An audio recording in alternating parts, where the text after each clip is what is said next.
ಸಂಸ್ಕೃತಿ ಏನಿಲ್ಲ, ಚೆನ್ನೈ ಬಾರಿಸುವಂತ ಕಾರಣ ಅಲ್ಪ ನೋವು ಆಚಾರ್ಯ ಅನುಭವಿಸಿದ್ದಾರೆ. ಹೋದಲ್ಲೆಲ್ಲ ಏನು ಹೇಳಿದ್ರು ಕೇಳೋಲ್ಲ, ಜನ ನಮ್ಮ ಗುರುಗಳು ಹೇಳಿದ್ರೆ ನಾವು ಬಿಡೋಲ್ಲ ಅಂತ.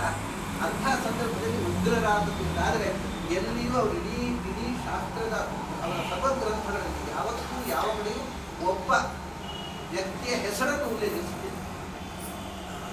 ಅಂದರೆ ಸತ್ಯ ಯಾವಾಗಲೂ ಇಂಪರ್ಸನಲ್ ಆಗಿರಬೇಕು.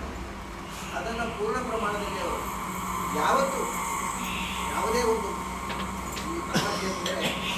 ಶಂಕರರು ಅವರು ನಿರಸ್ತಃ ನಗ್ರಹ ನಿರಸ್ತಃ ರಕ್ತವಶಃ ಇದ್ದಾರೆ.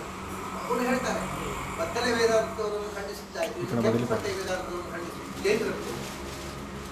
ನಗ್ರಪಟಃ ನಿರಸ್ತಃ ಇದ್ದಾರೆ, ರಕ್ತವಶಃ ಅಂದರೆ ಅಂದರೆ ಕೆಂಪು ಬಟ್ಟೆ ಜೈನರಲ್ಲಿ ಆಗಿದೆ, ಕೆಲವರು ಬಿಳಿ ಬಟ್ಟೆ. ಶ್ವೇತವಸನಃ ನಿರಸ್ತಃ ಇದಾನೆ ರಕ್ತವಸನ.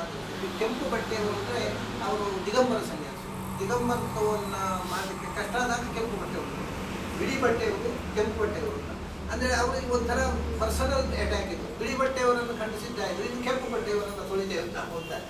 ಆ ಜೈನರು ಅನ್ನೋ ಶಬ್ದವನ್ನು ಅನುಭವಿಸಿದರು, ಬೌದ್ಧರು ಅನ್ನೋ ಶಬ್ದವನ್ನು ಅದ್ವೈತಿಗಳು ಯಾವ ವ್ಯಕ್ತಿ ಹೆಸರಲ್ಲ, ಆ ಪಂಥದ ಒಂದು ಸ್ಪೆಸಿಫಿಕ್ ಆಗಿ ಆ ಪಂಥದ ಹೆಸರನ್ನು ಆಚಾರಗೊಳಿಸಿದರು. ವಿಷಯ ಹೇಳ್ತಾರೆ, ಹೀಗೆ ಅಭಿಪ್ರಾಯ ಭೇದಗಳಿವೆ ಜಗತ್ತಿನಲ್ಲಿ ಎಲ್ಲ. ಮತ್ತೆ ಅವರ ಅದ್ಭುತವಾದ ಸಂದೇಶ ಏನಂದರೆ, ಯಾರಾದರೂ ಆಚಾರ್ಯ ನೀವು ಬಂದರೆ ಅಲ್ವಾ ಜಗತ್ತಿನಲ್ಲಿ ಎಲ್ಲ ನಿಮ್ಮ ಸಿದ್ಧಾಂತದ ಅನುಯಾಯಿಗಳಾಗಲಿ, ನೀವು ವಾಯುದೇವರು ಬಂದಿದ್ದು ನೀವು ಆ ಶಕ್ತಿ ಇಲ್ವಾ ಅಂತ ಹೇಳಿದ್ರೆ ಆಚಾರ್ಯ ಮೊದಲು ವರ್ತಂತೆ ಸಮಯ ಸದಾ ಅಂತ. ಮನುಷ್ಯ ಇರುವಷ್ಟು ಕಾಲವು ಮನುಷ್ಯನ ಬುದ್ಧಿ ವೈವಿಧ್ಯ ಇರುವಂಥ, ಒಬ್ಬೊಬ್ಬರಿಗೆ ಒಂದೊಂದು ರೀತಿ ಆಗುತ್ತೆ. ಎಷ್ಟು ಕಾಲ ಈ ಪ್ರಪಂಚದಲ್ಲಿ ಮನುಷ್ಯ ಇರ್ತಾರೋ ಅಷ್ಟು ಕಾಲ ಈ ಎಲ್ಲ ಮತಗಳು ಇರ್ತವೆ.